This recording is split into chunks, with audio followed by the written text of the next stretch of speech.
Blanca, Costa Blanca, in October, 31 degrees, scorching hot. Of course, everyone wants to come and live in paradise. If you want to come and live in paradise, you need obviously to watch the video all the way through, because I'm going to tell you what visa you need, all what you need, the requirements to come and live the dream. Of course, most important thing, how much money you need. I'm going to show you how easy it is to apply for the visa and all what is needed and how much it costs, just so you can come here and live in any part of Spain. Yeah, the main visa they're coming for is obviously the non-lucrative visa. So to come and live in Spain, this is the main visa. This lets you come and stay in Spain without doing any active work or any kind of work at all, which you're not allowed to do if you apply for this non-lucrative visa. It's not a work permit visa. This is basically a visa that lets you come in Spain, and long as you've got all the requirements that's required and the right amount of money, which we're going to discuss about. Basically, they don't want people coming here with no money. So yeah, you've got to have the money and set out requirements, what you need, and you've got enough sufficient to live on. Of course, this visa is only applicable to certain kinds of people with loads of money or retirees. So to get this visa, of course, you've got to obtain, show or demonstrate you've got requirements to fulfil what is needed. And they're saying it's 400% of the IPREM, which obviously stands for Public Indicator of Multiple Effect Income, which they calculate every year depending on inflation and everything else. So last year, for instance, it was €600 a month, which is at 28,800 a year. That's per person. And then you've got to have that in your bank, and that will get you the first step of a non-lucrative visa. Obviously there's all these other things you're going to need, which we're going to go through. But if you get all this done and fill in a form and get all these things we're going to go through, it only gives you the visa for 90 days. But once you get the visa and it arrives in Spain, then you've got to apply to the foreign identity card, and that is done at the police station. Okay, so let's go through it all, shall we? And to start off, obviously you need to get the form, which is the application, which is the EX01. And first thing you do need is a valid passport, and it's got to be less than a year before it runs out. So yeah, you've got to make sure you've got plenty of years on the passport. Don't let it have less than a year, because you'll be turned down straight away. You've got, of course, your financial proof, which I did discuss just now, the 28,800 a year in your bank, and that's got to be in your bank, so you've got to show proof of that. Then you've got to have an ELF. Of course, if you're retired, you're probably okay, you're probably covered by the S1, but you'll have to sort out. But you've got to have your private health insurance if you're not retired, and I've mentioned so many times, you've got to have a good cover on it as well. You can't just opt for the cheap private health insurance. You're going to have to get a criminal record check and get a certificate of that to prove that you've got no criminal record at all, because if it's very, very minor, you may get away with it. But yeah, if you've served time, possibly you get rejected. But still, you've got to get the criminal record checked and get a certificate to prove that you've got no criminal record. And then, of course, the next thing you do need to have the documents, and your birth certificates, and then your marriage certificates, all that kind of information. So you're going to have all copies of all that. Of course, you're applying for the old Spanish visa, and they do like all the documents to be translated in Spanish as well. So yeah, if you definitely are applying for one of this and you want to go through with it, I seriously recommend that you get a Spanish lawyer. He knows the system inside out, and he'll make sure everything's bang on. Because they're talking about the criminal record documents that's got to be translated in Spanish, and it's all got to be done, sworn by a translator in a notary office. It's all obviously legal, isn't it? Eh? So yeah, definitely recommend you get a professional person to do it.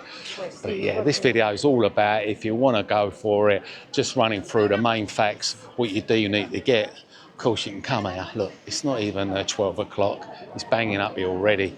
And 31 degrees. Can't moan, can you, October? Why wouldn't you want to come and live the dream?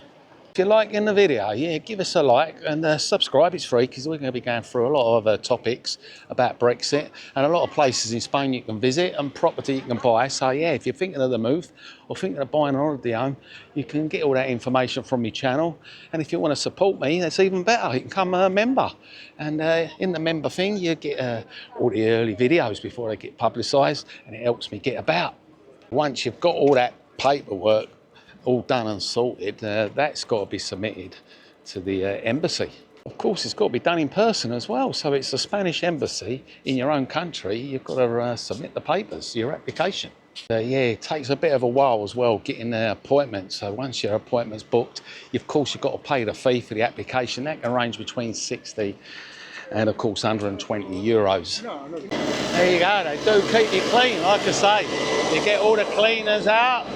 Every day you get the beach cleaned, all like nicely raked. Of course, all blue flag beaches here on the Costa Blanca. So once you've done your form and it's all going to be processed, it could take between 1 and 3 months before you get a reply. Yeah, we just met another subscriber here. Yeah, so you're from Essex as well? Well, we were, Harlow. Harlow, oh yeah, I was up by Canvey Island, down towards Southend. Yeah, we just moved to Denby. So you on holiday here or? Yeah. Yeah. Lovely, isn't it? 10 days, beautiful. Can't complain, can you? Watch you a lot. Yeah, that's what I like to hear. Come rain, sun or shine, you're doing the trip. Yeah.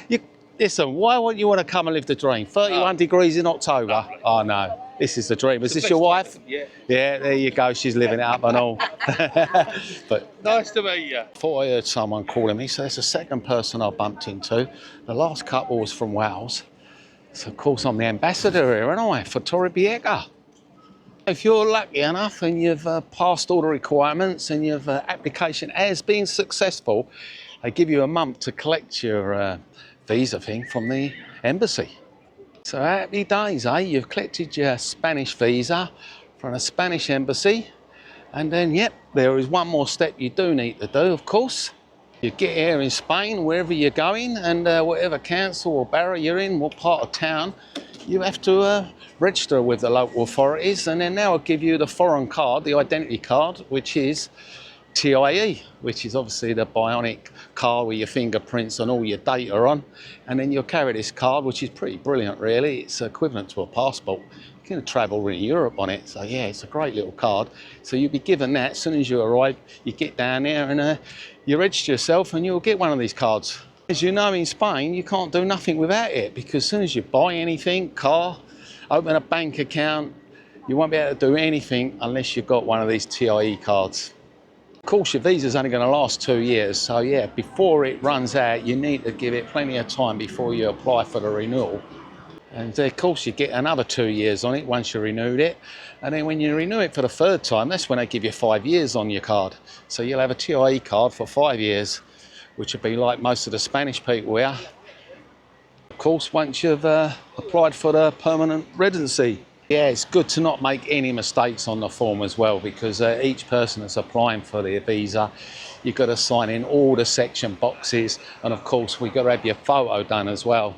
To submit your photograph as well, obviously you've got to have a clear background like a normal passport photo. So you'll have to submit a couple of photos. Of course, this is for all the people outside Europe. All non-EUs, not just from Britain. Anyone that's coming to Spain wants a non-lucrative visa. That is exactly the same steps, same requirements.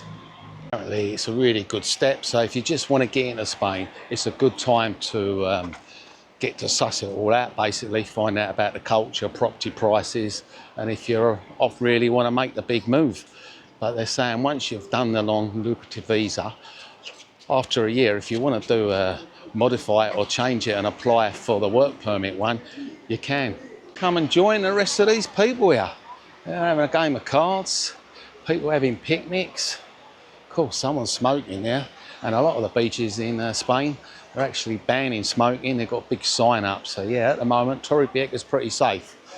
But eventually you won't be allowed to smoke on any of the beaches, because the rules are coming in all over the Costa Blanca. So that was today's video about applying for a visa. Like I say, there are other visas, but the non-lucrative, if you're retired, we've got loads of money. Pretty simple, isn't it, eh? Get yourself a lawyer, just gone through all the things you roughly need to do. And if you want to check it all out, you can. It's not hard, it's all the information is online. I'll leave a link below so you can click on in the description about going through all the steps. But yeah, you just need a clean criminal record and loads of money. You can come and live the dream. And if anyone's applied for this visa, or just done it, or in a process, or thinking of coming to Spain, let us know in the comments below how you got on.